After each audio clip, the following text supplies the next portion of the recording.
Today I'm going to show you what it's like to drive the all-new Mclaren Artura Spider from a first-person point of view. We're going to do a launch control, 0 to 60, and blast it through the canyons and tell you everything you need to know about the new hybrid Mclaren. But first, I want to show you a really cool feature of the new car. To fire it up, foot on the brake, new orange start-stop button. That'll turn on the electric motor. We'll go ahead and turn traction control off, which is right here.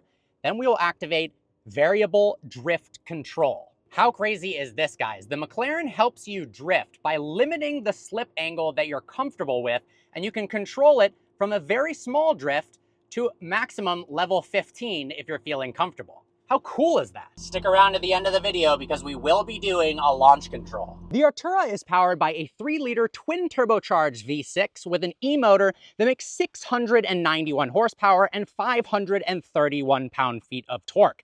0 to 60 happens in less than 3 seconds, and it goes on to a top speed of 205 miles an hour, the same as the 765 LT Spider. It's got a very aggressive front end. It also has headlights in the shape of the Mclaren logo. Now, this is the key. If we double tap that, it'll go ahead and open up the trunk. We actually have a large amount of space in here. I've got all my filming equipment. We also have a fire extinguisher just in case, a road hazard kit, and some stuff for a flat tire. The coolest part of the Artura in my eyes are the hidden little details, starting with this gurney flap on the windshield to allow air to go over the cabin so that it's quieter when you're driving the car with the top off. Then if we come around here, we've got these see-through flying buttresses that aid in aerodynamics, obviously increases downforce, but they also have a little vent in here that channels air through here and over here. Now this unit is called the powertrain dome. It basically allows for heat to extract out of the engine bay, but it works in a really tricky fashion. We've got cool air coming out of here from those flying buttresses, but we also have cool air coming through here and coming out this section right here. So basically that hot air is sandwiched in between two things of cool air to pull it away from the engine and away from the back of the car to increase aerodynamics. To climb inside the Artura, go ahead and click this little handle there. The dihedral doors raise to the sky, and it's very easy to climb in. The sill is actually quite small. To turn on the Artura Spider, we've got this Mclaren orange start-stop button instead of a red one. It fires up in full electric mode. We are now in neutral. In order to put it into non-EV mode, we've got this controller right here to switch between different driving modes. Right now we're in electric. If we put it into comfort, that V6 will fire on, sport, and then track mode. And then on the other side, we've got handling controls for the suspension. It's already in track mode. 8-speed DCT transmission, 8 forward gears. Reverse is actually all electric. So if we go ahead and put it into reverse right now, it's going to decouple the internal combustion engine, and we're just driving back in full EV power. While the graphics on the backup camera aren't the best, I do absolutely love this configuration right here of all the cameras. You can click this and you can see a front view so you don't mess up your front splitter. I feel like every supercar needs to have that. We've also got a view of the side so you don't curb your wheels. Down here, we've got a wireless charger that you can stick your phone in, which is really nice. Often there are no good places to stick your phone in a supercar, so I really do appreciate that. We've got upgraded 12-speaker Bowers & Wilkins speaker system that sound fantastic. We've got speakers right behind your head and in between the seats so you can really hear them even with the top down.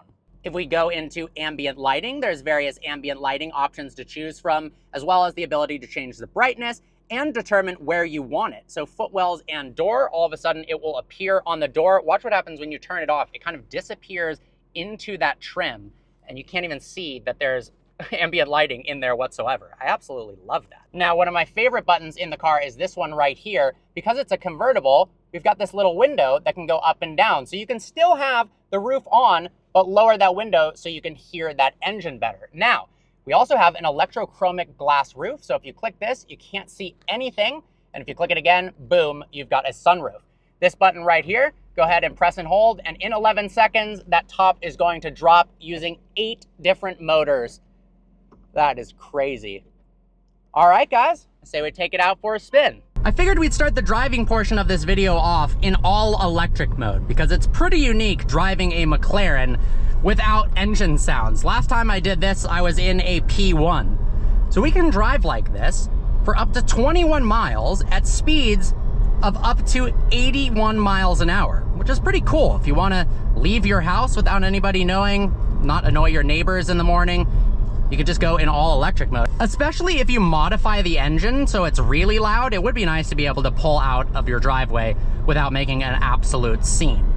But this car is not about the full EV mode, it's about the driving dynamics, so let's check it out.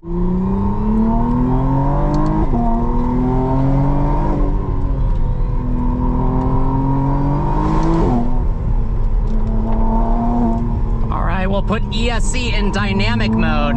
The confidence this car gives you is really impressive. The turn-in is phenomenal. We've got different dynamic engine mounts in the new Artura Spider to make the powertrain feel more lively, and it feels more communicative and exciting, which is what McLarens are all about. And if you put that rear window down, this thing absolutely screams. I actually really like the way this sounds. And you feel the increased quickness of the gearbox, that 25% increase. They feel almost telepathic in the shifts. The brake feel is phenomenal as well. Because you don't have any regen braking, it feels very natural. The visibility is also phenomenal out over the hood, and you can see the instrument cluster because of that one-piece binnacle. The launching sequence is super easy. You just put the car into track mode. I'm in manual mode, ESC off once, floor the brake, L pops up. I mean, that absolutely flies. The way it puts the power down is unbelievably impressive. This thing is a rocket. Holy crap. And those small turbos in the Hot V layout spool so fast. Combined with the electric powertrain, there's like no lag. It just instantly throws you into the back of your seat. This thing is epic. All right, now that we're stuck behind a Prius, we'll give it some time to see what it's like in comfort mode, because this car is also really impressive just driving it around town. We'll take it out of manual mode, go ahead and close this up, and it's really quiet in here and easy to drive. The steering's a bit looser, the suspension feels more comfortable. There's plenty of storage space in the front, so you could actually use this every single day to go to the office, go to the gym, get some groceries. I think if I had an Artura Spider, that's what I would do. I would use this as my everyday car and then have something like the 600 LT or a 765 LT or perhaps the new McLaren W1 as the weekend car or the track car. That's the dream. I like how we have different instrument cluster layouts depending upon what mode we are in. This is the comfort mode layout, just a traditional circular shape. And then we go into sport mode. Similar shape, but different font. And then my favorite, in track mode, we've got that beautiful horizontal layout that actually looks very, very similar to the new McLaren W1's instrument cluster, the replacement to the McLaren P1, which looks to be very, very cool.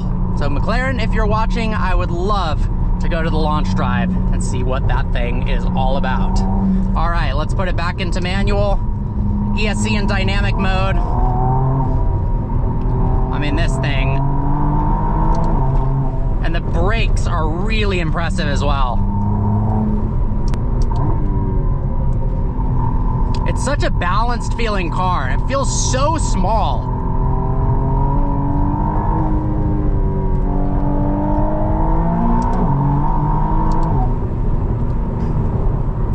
It honestly feels to me like if McLaren built a Turbo S. It's similar in a lot of ways to the Turbo S in terms of how comfortable it is. It's twin turbo, the power is ridiculous, but this just takes things up another notch. It's more aggressive in terms of its styling. You've got the doors that go up. You've got cooler features like the electrochromic glass roof. Of course, you've got significantly more horsepower in this car. It's a little bit lighter. The top goes down faster.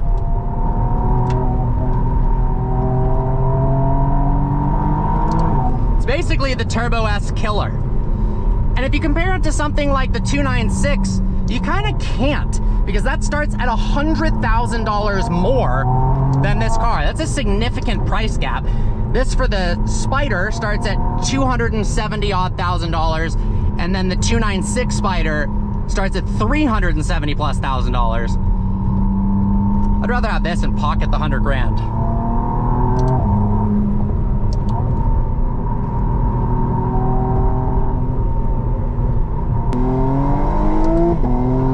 Oh, those backfires. On partial throttle, it makes such a cool noise. Let's see, actually, sometimes McLarens in sport mode make cooler exhaust notes. Let's go ahead and put it into sport.